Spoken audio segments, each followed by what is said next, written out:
মেয়েটা কে রে? এত সুন্দর তুমি আমাদের এলাকায় থাকো অথচ আমি জানি না। কি ব্যাপার মুস্কান, তুমি এই অসময়ে ব্যালকনিতে দাঁড়িয়ে কি করছো? মামা দেখো ছেলেগুলো ক্রিকেট খেলছে, কি সুন্দর ছক্কা মারলো।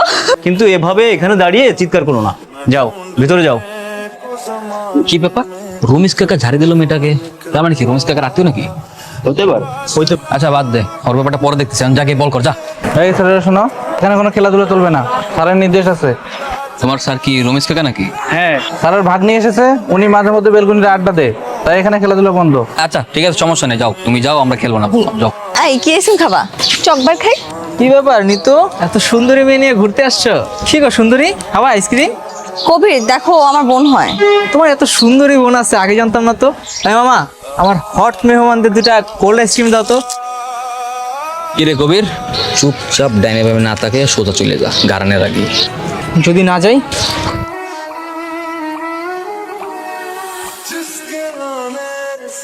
কি অবস্থা কাকা, কেমন আছেন? হ্যাঁ ভালো, কিন্তু হঠাৎ বাসায়? কাকা আমরা পোলাপান যারা আছি, আমরা সবাই মিলে একটা পিকনিকের আয়োজন করছি, তাই আপনার পিকনিকের দাওয়াত দিতে আসলাম। আর ওই পাশাপাশি একটু চাঁদা মাথা দিয়ে যদি আমাদের একটু সাহায্য করতেন তাহলে ভালো হতো আর কি।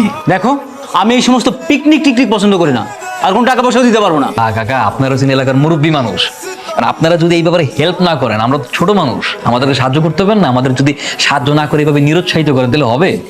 আমি তোমাদের মতো এই বকেটে ফকেটেদের সাথে পিকনিক করি না, যাও এখন। চাঁদা দেবেন না তো ভালো কথা, বকাটে ছেলে বলতেছেন কাদের?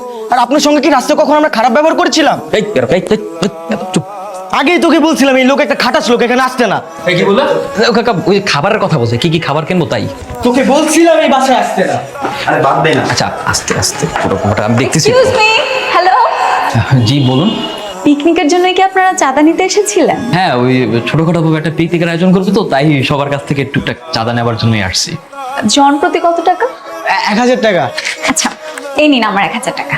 দেখুন আপনি হচ্ছেন আমাদের এখানে মেহমান, এখানে গেস্ট, আপনাকে টাকা দিতে হবে না তো আপনার টাকা আপনার কাছে রাখেন। কেন দিতে হবে না? আমি তো পিকনিকে যাব। এই নিন আমার 1000 টাকা, আর নিতবুকে সাথে নিয়ে যাব।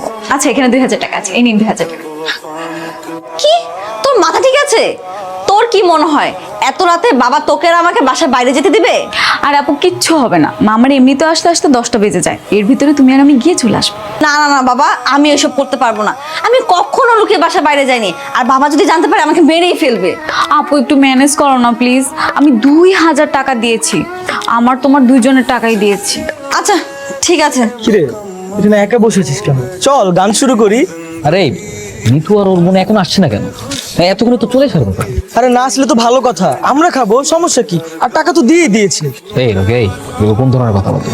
না আসলে আমরা একা খাবো মানে? ওরা টাকা দিচ্ছেন, এখন ওরা যদি না আসে ব্যাপারটা কি ভালো দেখাবে? আরে কি ব্যাপার, হ্যাঁ আপনারা চলে আসছেন? আমি তো আরো কত টেনশনে ছিলাম, ভাবছিলাম যে আপনারা হয়তো আসবেনই না। তোমাদের রান্না বান্না কত দূর? আমরা কিন্তু বেশিক্ষণ এখানে থাকতে পারবো না। না না কোনো সমস্যা নাই, কিছুক্ষণের মধ্যেই রান্না শেষ হয়ে যাবে, জাস্ট। না না কোনো সমস্যা নেই, আমরা আছি।